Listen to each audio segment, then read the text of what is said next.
Hello دوستو، السلام علیکم۔ امید ہے آپ سب ٹھیک ہوں گے۔ آج میں جو آپ کے ساتھ شیئر کرنے والا ہوں، آج ہی کی ڈیٹ کے جو انٹرویوز تھے وہ میں نے کچھ اپنے دوستوں سے یہ لیے ہیں کہ بھئی کیا کیا آپ سے چیزیں پوچھی گئی ہیں۔ تو ایک دوست تھا جس نے بتایا کہ سب سے پہلے مجھ سے جو ہے وہ ڈیمانسٹریشن لیا گیا کہ بھئی کلاسیفیکیشن آف پلانٹس پہ۔ پھر اس سے پوچھا گیا کہ بھئی ہو ریپریزنٹیڈ 5 کنگڈم کلاسیفیکیشن، جو ہمیں پتہ ہے، ہم پڑھا ہے ان کو، اور کس نے جو ہے وائرس کو جو ہے وہ کنگڈم سے ریموو کیا ہوا ہے، اور وائرس جو ہوتے ہیں why virus dead when living the host, یہ جب ہوسٹ کو لیو کرتے ہیں تو وہ کیوں وائرس جو ہیں وہ ڈیڈ ہو جاتے ہیں۔ تو یہ سارے سوال ان سے جو ہیں وہ پوچھے گئے ہیں۔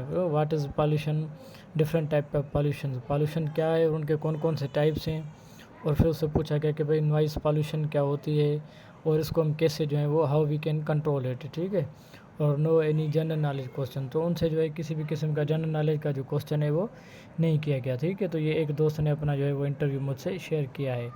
اس کے بعد دوسرا تھا جس نے کہا کہ بھئی مجھ سے پوچھا گیا کہ بھئی how to reduce noise pollution کو کیسے کم کیا جائے، پالیوشن کے ٹائپ سے۔ تو جیسے دیکھیں آج کے لیے جو کامن کوسچن ہے وہ پالیوشن ہی ہے، جس کے بارے میں پوچھا گیا ہے، ٹائپس پوچھے گئے ہیں۔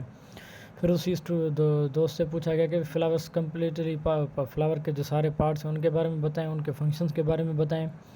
جنرل باٹنی پہ آپ ایک ڈیمو دیں، اور ان کی جو ہے ایم فل کی ہوئی ہے تو ریسرچ میں ایم فل فیلڈ ان سے بارے میں ان سے پوچھا گیا، اور پوچھا گیا کہ بھی کون کون سی جو ہے ٹیچرز کی کوالٹیز ہونی چاہیے، اور ڈسٹرکٹ کھرپور کے بارے میں ان سے پوچھا گیا، جو اس کا کیا تھا، وہ ڈسٹرکٹ تھا، ٹھیک ہے۔ تو یہ دوسرا جو ہے وہ فرینڈ تھا جس نے یہ شیئر کیے ہیں۔ ایک تیسرا فرینڈ تھا جس سے پوچھا گیا کہ بھئی، جس نے بتایا مائی باٹنی انٹرویو، کہ بھئی you are teacher, we all are students, how will you distribute your syllabus, آپ سلیبس کو کیسے ڈسٹریبیوٹ کریں گے اور کتنا ٹائم لیں گے اپنا جو ہے وہ کورس پورا کرنے کے لیے۔ تو ظاہر ہے یہ کچھ کامن سوال ہیں جو ان سے وہ پوچھے گئے۔